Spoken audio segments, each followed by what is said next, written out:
Fun Facts presents the 1955 Chevrolet Biscayne. It is a 50s wannabe classic car.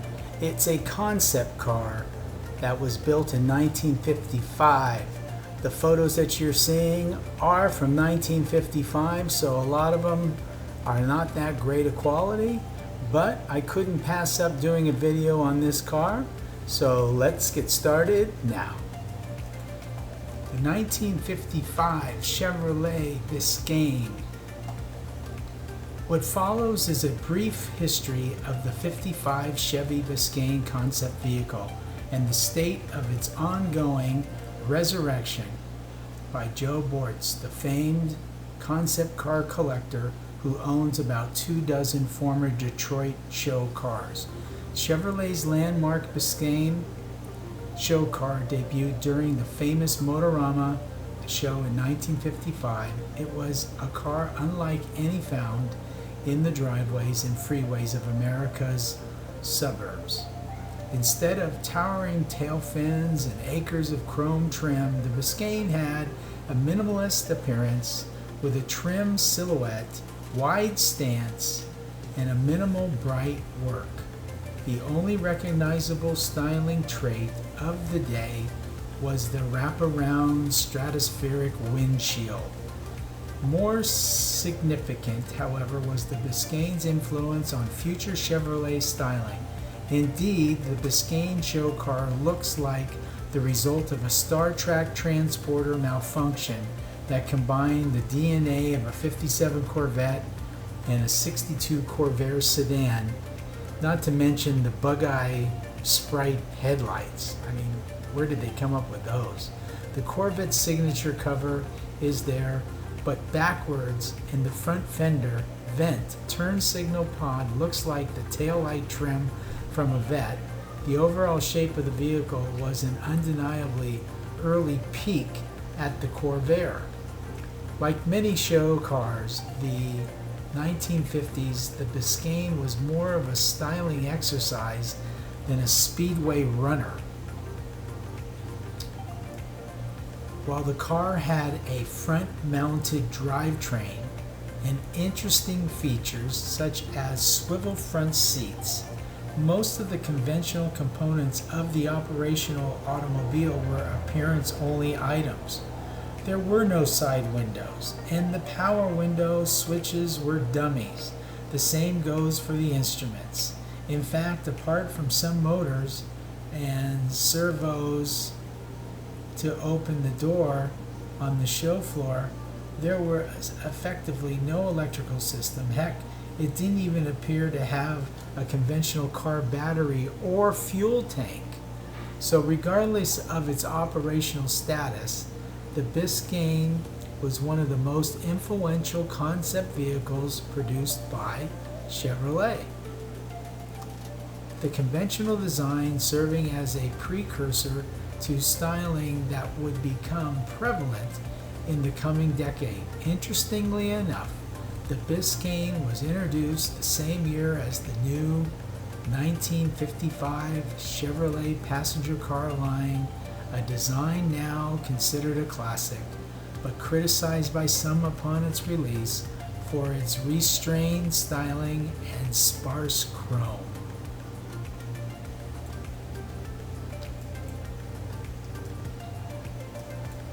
To the boneyard. As has been the fate of all too many concept vehicles, the Biscayne had a date with the scrapyard once the auto show spotlight was trained on the next hot for the moment show vehicle. And like many vehicles produced by GM, that meant sending it to the suburban Detroit junkyard for dismemberment and disposal. The yard was war hoops, and the Biscayne was one of the quartet of a concept vehicle delivered shortly before Christmas in 1956. The others included the Cadillac Eldorado Brougham and the LaSalle 2 Roadster and the LaSalle 2 sedan. The plan was for the vehicles to be sliced up, which was easy, as they were built mostly of fiberglass and scrapped. GM's protocol for the representative to oversee the car's demolition, but with the holidays at hand, the GM rep phoned in his inspection and trusted the cars would be destroyed as planned. The rep saw the doors and the roof removed, and each from the Biscayne and the LaSalle Roadster, and that was good enough for him. The other two vehicles arrived the next day, Christmas Eve, and the rep simply called to say crush 'em, and they never laid eyes on the vehicles. But Harry Warhoop Sr., the yard's operator, thought the cars were too unique to destroy, so he had his employees stash the parts removed from the Biscayne and LaSalle 2 Roadster, and the Eldorado Brougham and LaSalle 2 sedan were hidden and left mostly intact, and so they remained for the next 30 years. Love it. Good job. Enter Joe Bortz. Chicago entrepreneurial and car collector Joe Bortz was always attracted to Detroit's old show cars. After acquiring a Pontiac Conceptcar in 1983, the collection grew to about 24 by the late 80s, and in 1989 his son Mark saw a 1970s vintage photo of the Biscayne in Warhop's junkyard near Detroit. So Mark Bortz brought the photo to the attention of his father, suggesting they should see if the car was still available.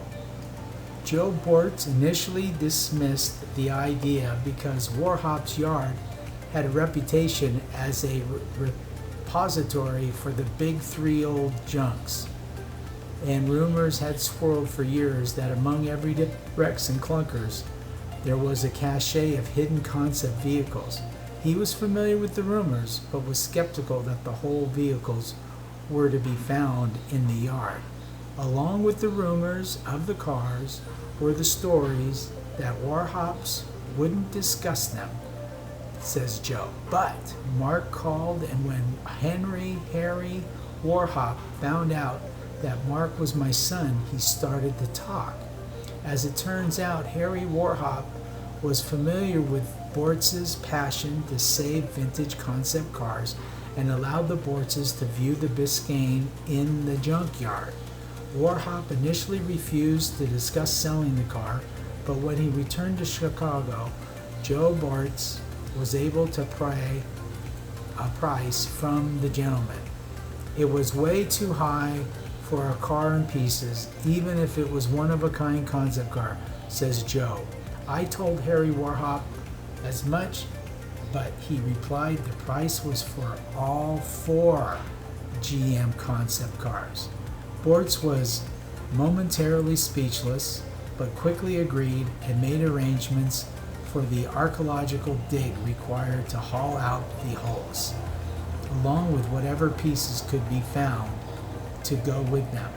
With the other projects to focus on Bortz's expansive collection of show vehicles, the Biscayne would sit mostly untouched for the next 16 years. Although some initial fiberglass work had been performed several years ago to reattach the roof, restoration work on the Biscayne began in 2005, and with the reconstruction of the vehicle's frame. The original frame had long ago rotted away in the Michigan mud at Warhop's yard. Luckily, the Biscayne was essentially a fiberglass tub bolted to a conventional frame. With the body intact, fabricating a frame would be a relatively straightforward task, not necessarily an expensive one, but straightforward nonetheless. Building the frame fell to the street rod builder Carrie Hopperstead, and having fabricated frames for countless hot rods during the last 30 years, creating the Biscayne's foundation was easily within his capabilities. This is the point where Super Chevy caught up with the project. We visited Hopperstead's shop to get a look at the frame and some background information from Bortz himself. In an amazing stroke of luck, he was able to obtain internal GM photos from the car's construction more than 50 years ago. They are detailed enough to give Hopperstead the reference information needed to produce an exact replica, and the front section of the frame was obviously from a 55 Chevy, so a frame was purchased and its front section lopped off and matched to the custom rearward section. Obviously, there is still much more work to be done on the Biscayne. In addition to the frame, the body and the interior require extensive work. The engine also has to be cleaned up and rebuilt. Bortz says the work should the work should consume the next couple of years or so. And when finished, it promises to pull out the spotlight back onto the Chevy's most important concept cars.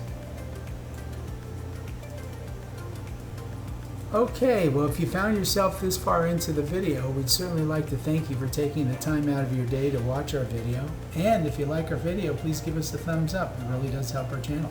And if you like our channel, please subscribe, because we'll be doing all the concept cars from the 50s and 60s. We'll be doing sports cars, hybrid cars, supercars, sports cars.